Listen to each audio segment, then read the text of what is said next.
ng bansa. Nakatutok si Ivan Mayrina. I propose that if I am president, I would get rid of criminality, drugs, and corruption. Just give me 3 to 6 months and I will do it for you. I will deliver. Yan ang pangakong binitiwan ni Nooy presidential aspirant Mayor Rodrigo Duterte sa kasagsagan ng kampanya para sa eleksyon 2016. Pero ngayon, humigit kumulang 2 buwan bago matapos ang kanyang termino.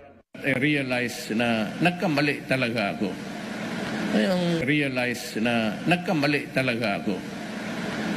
Realize na nagkamali talaga ako. Sobrang, maybe it's hubris.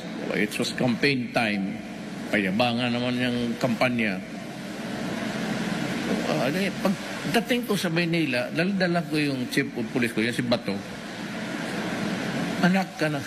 Pag yung binuksan na yung records, paano ako 6 generals of the PNP were playing with drugs.